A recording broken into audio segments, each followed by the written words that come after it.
eu me situo entre os que, primeiro, entre os que creem na transcendentalidade. Segundo, eu me situo entre aqueles que, crendo na transcendentalidade, não dicotomizam a transcendentalidade da mundanidade. Quer dizer, em primeiro lugar, até de um ponto de vista do próprio senso comum, eu não posso chegar lá a não ser a partir de cá.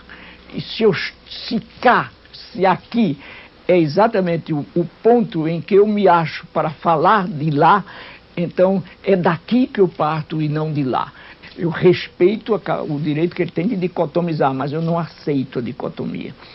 Quer dizer, então isso coloca a questão da minha fé, não, da minha crença, que indiscutivelmente interfere na minha forma de pensar o mundo. Poucos dias antes de Darcy Ribeiro morrer, eu ouvi uma linda entrevista dele, que deve ter sido uma das últimas que ele deu, em que ele falava dessa questão, dessa passagem, não? E ele dizia, com muita seriedade, com muita amorosidade, que isso foi sempre o que ele foi, um homem sério e um homem amoroso, indiscutivelmente. E um homem corajoso, um homem que lidou com a vida-morte de maneira poética, inclusive. Não? E ele dizia, olha, se a questão da fé passasse mesmo pela razão crítica, eu até que teria fé. Eu me ri, ele rindo, amoroso, e dizia, não, eu fiz tudo, mas não deu. No fundo ele disse com palavras que eu não sei repetir agora, mas ele disse, por exemplo, eu não sou mais do que o meu cadáver. Quer dizer, quando eu morro, eu sou um monte de coisas que se desfazem. E quando Darcy dizia aquilo, não, com uma sinceridade enorme, com uma grande lealdade, eu dizia a mim mesmo que comigo o processo foi diferente. Entende? Eu nunca precisei e nisso talvez eu esteja pouco humilde também, mas eu nunca precisei de brigar muito comigo mesmo para me compreender na fé. Entende? E por isso mesmo, de vez em quando, eu me lembro de uma frase, de uma das primeiras afirmações num livro que eu li quando eu tinha 19 anos, de Miguel de Unamuno, o célebre filósofo amoroso também, espanhol, um livro que se chama Ideias e Crenças, em que ele começa dizendo: as ideias se têm, nas crenças se está.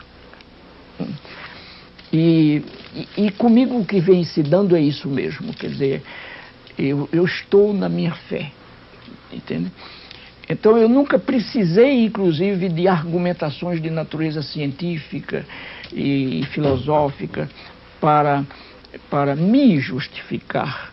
Quando muito moço, muito jovem, eu fui aos mangues do Recife, aos córregos do Recife, aos morros do Recife, às zonas rurais de Pernambuco, trabalhar com os camponeses, com as camponesas, com os favelados.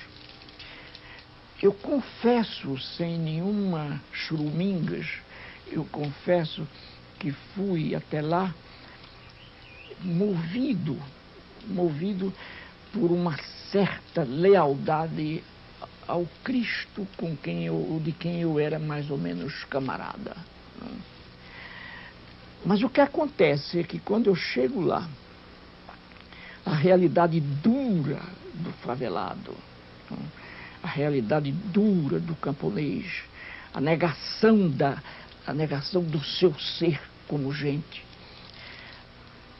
a tendência àquela adaptação, de que a gente falou antes, aquele estado quase inerte diante da negação da liberdade. Aquilo tudo me remeteu a Marx. Eu sempre digo, não foram os camponeses que disseram a mim: Paulo, tu já leste Marx? Não, de jeito nenhum, eles não liam nem jornal. Foi a realidade deles que me remeteu a Marx. E eu fui a Marx. E aí é que os jornalistas europeus, em 70, não entenderam a minha afirmação. É que quanto mais eu li Marx, tanto mais eu encontrei uma certa fundamentação objetiva para continuar camarada de Cristo. Então, as leituras que eu fiz de Marx, de alongamentos de Marx, não me sugeriram jamais que eu deixasse de encontrar Cristo na esquina das próprias favelas. Eu fiquei com Marx na mundanidade à procura de Cristo na transcendência.